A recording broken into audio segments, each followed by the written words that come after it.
औज़ुबिल्लाहिमिनश्शैतानिर्रजीम बिस्मिल्लाहिर्रहमानिर्रहीम। तो जी आज बना रहे हैं हम करेले गोश्त। ये है आधा किलो गोश्त और ये करेले हैं, आधा किलो करेले हैं और ये करेले के छिलके हैं। ये ऊपर छील होता है, ये इसको भी धो के साफ सुथरा करके इसको भी सालन में डालें तो बहुत ही मज़ेदार बनते हैं।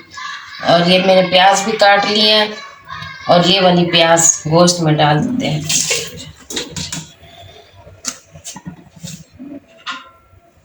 और इसमें ये मसाले भी डाल दें।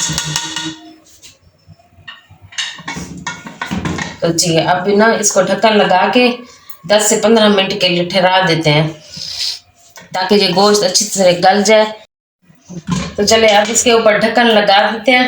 ढक्कन लगा के इसको 10 से 15 मिनट के लिए चूल्हे पे रख देते हैं और दूसरी तरफ फिर करेले फ्राई करते हैं।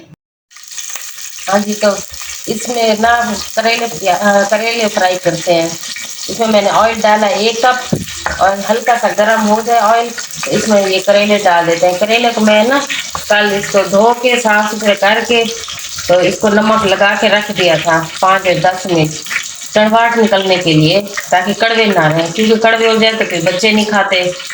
ये माशाल्लाह अब इसको साफ सुथरा ना धो के मैंने फ्रीजर में रख दिए थे, आज फिर मैंने निकाले फिर बना रहे हैं।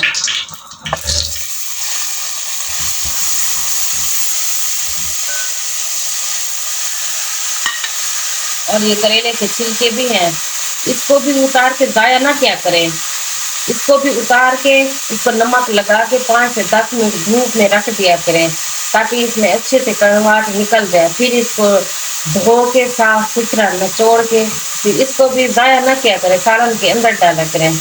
आप एक दफ़ा मेरे कहने पर डालेंगे तो बहुत ही अच्छा और मज़ेदार टेस्ट आएगा करेलों का।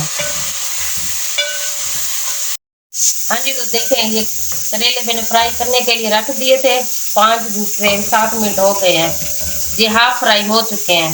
तो हाफ फ्राई के बाद हम ना ये छिलके जो मैंने बताए थे आपको, ये करेले के छिलके बिल्कुल भी ज़ाया ना क्या करें, मेरे कहने पे एक दफ़ा आप ज़रूर ट्राई करिएगा तो देखना बहुत ही मज़ेदार टेस्टी सालन बनेगा। तो हाफ फ्राई ये करके तो फिर इसको भी साथ डाल दें।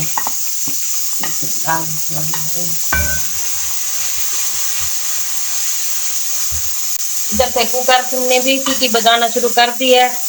10 से 15 से 20 मिनट के लिए गोश्त भी गल जाएगा और इधर से ये करेले भी फ्राई हो जाएंगे। तो मैं भी छिलके डाल दिए, तो इसको भी फ्राई करके फिर आपको दिखाते हैं अच्छे से। ये देखें माशाल्लाह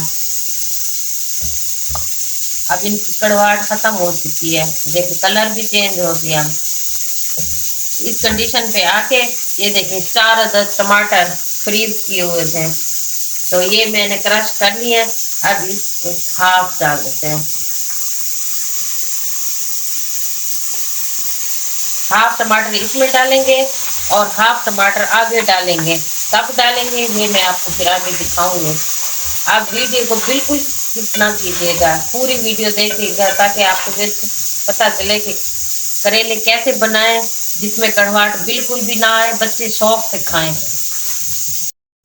तो माशाल्लाह ये देखें ये अच्छे से फ्राई भी हो गए और जो इसमें टमाटर डाले थे वो भी अच्छे से भून लिए। देखें माशाल्लाह कितना प्यारा और खूबसूरत कलर आया है। ये देखें इसमें टमाटर भी थोड़े ज़्यादा जाएंगे कि ये ना 4 अदद टमाटर मैंने बड़े बड़े क्रश किए थे, आधे इसमें डाले हैं आधे आगे यूज़ करेंगे। ये देखें माशाल्लाह बहुत खूबसूरत कलर आया और इधर से गोश्त भी गल गया ये 20 मिनट के बाद। चलो इसका तो माशाल्लाह ये देखें गोश्त गल गया अच्छे से।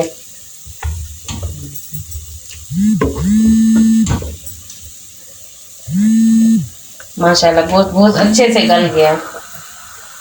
तो इस गोश्त की जरा कर लेते हैं भुनाई।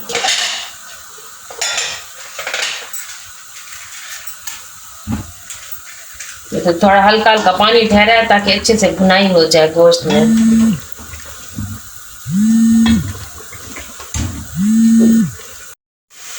हाँ जी, तो माशाल्लाह ये देखें इसकी अच्छी से हो गई है भुनाई, पानी भी खुश्क हो गया माशाल्लाह। चलें इसका चूल्हा हम करते हैं बंद और ये डालते हैं इसमें ये जो करेले हमने फ्राई किए थे। ये देखें माशाल्लाह ये करेले अच्छे से फ्राई हो गए। सारे इसमें डाल देते हैं। तो ये देखें, ये डाल दिए। जो बाकी बचे हुए टमाटर थे, हाफ मैंने पहले डाले थे करेले में जब उसको फ्राई किए थे, और हाफ इसमें डाल देते हैं। चलिए जी, टमाटर इसमें डाल लिए और इसकी कर लेते हैं अब फिर दोबारा भुनाई, और दही भी डाल देते हैं इसमें और अच्छे से फिर कर लेते हैं भुनाई।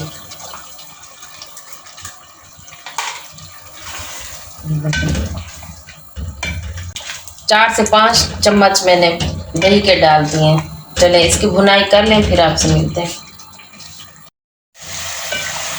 हाँ जी, तो देखें माशाल्लाह ये अच्छे से हो गई है भुनाई। देखें माशाल्लाह बहुत ही अच्छा और खूबसूरत कलर है, दिल करता है बस अभी खा लें। पकाते आ रहे हैं और मुंह में पानी आता जा रहा है। तो ये देखें, ये प्याज जो काट के रखी थी, अब ये प्याज भी डाल रहे हैं। वैसे प्याज आप कम और ज़्यादा भी कर सकते हैं, हम लोग प्याज ज़्यादा खाते हैं, अक्सर लोग कम डालते हैं प्याज। आप भी कम या ज़्यादा कर सकते हैं, करेले भी कम या ज़्यादा कर सकते हैं। हमारे यहाँ ना प्याज ज़्यादा खाए जाते हैं करेलों में। ये देखें, अब प्याज डाल दिए। अब इसको 5 से 10 मिनट के लिए हल्की आंच पर ठहरा देंगे ताकि ये प्याज भी नरम हो जाए। और इसमें अब डालें खुशबू के लिए सूखी धनिया साबित, किसी भी तो पहले डाल दी थी, अब ये देखें साबित डाल दें। बिस्मिल्लाह।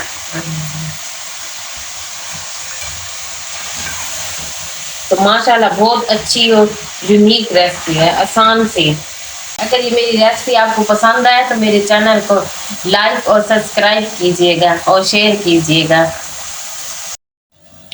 तो माशाल्लाह अल्हम्दुलिल्लाह ये देखें करेले गोश्त बन के हो गया तैयार। देखें माशाल्लाह माशाल्लाह बहुत अच्छी और प्यारी खुशबू आ रही है और बहुत अच्छी लुक है। आप भी ज़रूर इसको ट्राई कीजिएगा। देखें माशाल्लाह माशाल्लाह। चलें जी, इसको अब डालते हैं प्लेट में।